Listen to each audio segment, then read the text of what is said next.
Que s'est-il passé vers la fin du mois de mai et au début du mois de juin dernier dans le village Ayiwidji, dans l'arrondissement d'Akofo-Djoulé, l'un des arrondissements de la commune de Dassa-Zoumé, dans le centre du pays? Une question qui a fait l'objet de débats entre les députés et le gouvernement à la faveur de la plénière de la semaine consacrée aux questions d'actualité avec débat adressé par le Parlement à l'exécutif. Le mercredi 29 mai 2019, à Ayiwidji, arrondissement d'Akofo-Djoulé, commune de Dassa-Zoumé, un agriculteur se serait opposé à la traversée de son champ par des peuls transhumants en quête de pâturage.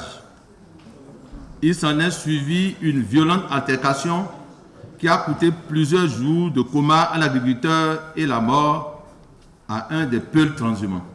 En représailles, le dimanche 2 juin 2019, aux environs de 19h, la population d'Ayiwidji a été victime d'une fusillade suivie d'incendies avec pour conséquence 4 morts, dont une fillette de moins de 3 ans, plusieurs blessés et une vingtaine de maisons saccagées et calcinées. En application aux dispositions de l'article 113 de notre Constitution et de l'article 110 du règlement intérieur de l'Assemblée nationale, j'invite le gouvernement à éclairer la représentation nationale sur les préoccupations ci-après. La version officielle des faits. Les actions menées par le gouvernement. Le sort réservé aux commanditaires et les mesures prises pour l'application de la loi numéro 2018-20 portant code pastoral en République du Bénin. Voici la version officielle des faits selon le gouvernement. Le mercredi 29 mai 2019, le commissariat d'arrondissement de Sogloubo a été alerté d'un cas d'affrontement entre le cultivateur Koussi Alexandre, dont le champ a été saccagé par des bêtes du peul Abou Bakari Aléou. Cet affrontement s'est soldé par la mort du peul et des blessures graves au niveau de l'agriculteur. En représailles de cet incident malheureux, un groupe de peuls est venu incendier nuitamment des cases du hameau Ayiwidji dans la commune de Dassa-Zoumé. Et pris de panique, la population s'est déplacée. Conscient de la nécessité de recréer une ambiance de vivre ensemble, les autorités politico-administratives et policiers ont entamé des négociations pour un apaisement. Des descentes ont été opérées avec les chefs peuls pour raisonner la population et les rassurer. Rassurés, ces derniers sont revenus au village, mais ont été pris et surpris par une fusillade qui a fait dans 4 morts, dont celle d'une fille de 4 ans. Quelle a été alors la réaction de l'exécutif face à cette situation? Le 5e BIA est venu en renfort sur réquisition des autorités préfectorales à la police républicaine pour rétablir l'ordre et le calme dans l'agglomération de Ayiwidji.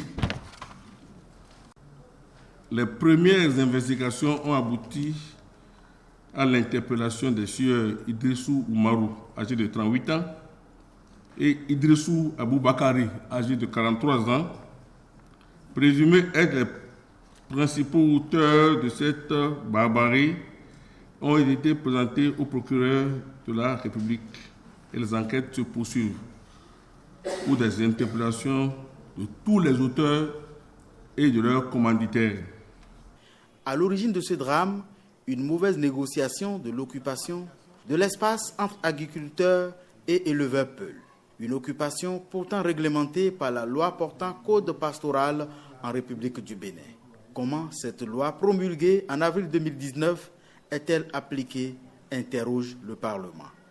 Dès sa promulgation en avril 2019, le président de la République et le ministère de l'Agriculture et de l'Élevage et de la Pêche a initié courant mai et juin 2019 une mission de vulgarisation et d'appropriation de la loi par les cadres et agents de ces structures déconcentrées sur toute l'étendue du territoire national, direction départementale de l'agriculture et de l'élevage et les agences territoriales de développement agricole. Ces structures déconcentrées du MAEP ont été instruites à l'effet de poursuivre la communication autour de cette nouvelle loi auprès des différentes cibles dans leurs zones respectives d'intervention, avec l'appui de la direction de l'élevage. Dans ce sens, des émissions radio et télévision sont en cours et se poursuivent dans la mesure des moyens disponibles. Les sensibilisations sur le contenu de la loi portant code électoral en République du Bénin se poursuivent et un projet de sa traduction en anglais au profit des acteurs de l'élevage des pays voisins du Bénin est en cours. Des actions saluées par la représentation nationale. Où les gens pensent que tout Peul qui est un éleveur et qui a des bœufs est quelqu'un de violent, quelqu'un qui ne fait que se transformer à un adversaire des agriculteurs. Non. Des milliers de Peuls transhumants ont quitté le Nigeria pour venir passer d'autres séjours encore sur notre territoire. Ils sont là. D'autres ont continué pour aller au Togo. Et c'est ceux-là qui craignent notamment les dégâts. Lourdement armés avec des AKM, personne ne les affronter. C'est eux qui passent au vu au sous de tout le monde et ils estiment qu'ils ont déjà payé leur droit de passage en complicité avec une mafia qui est bien organisée, qui est tapie dans des mairies, tapie dans des départements et à des milieux insoupçonnés. Et ça continue. C'est le lieu de remercier le gouvernement de Patrice Talon qui, depuis 3 ans, a commencé quelque chose. C'est pourquoi a commencé beaucoup de choses. C'est pourquoi on a constaté la diminution de ces affrontements. La diminution, il n'y a plus assez de morts d'hommes. Sinon, à des périodes de transhumance, nous comptons des dizaines de morts. Ce n'est pas tout que la presse montre. Après avoir écouté le gouvernement, que je salue au passage pour les efforts déployés, parce que je sais, en tant que maire, ce que ça a donné, ce que ça fait, la mobilisation donc des militaires, des policiers, à ces occasions-là, leur souffrance sur le terrain, j'ai fait le déplacement pour aller les voir dans les conditions où ils vivent. Je crois qu'il faudrait vraiment les féliciter. Mais il faudrait qu'on aille loin, très loin, pour asseoir dans notre pays un élevage extensif. L'élevage reste une activité pourvoyeuse de devises pour les communes du pays et encadrer davantage cette activité pour une cohabitation pacifique éleveurs et agriculteurs devrait être bénéfique, pensent les députés.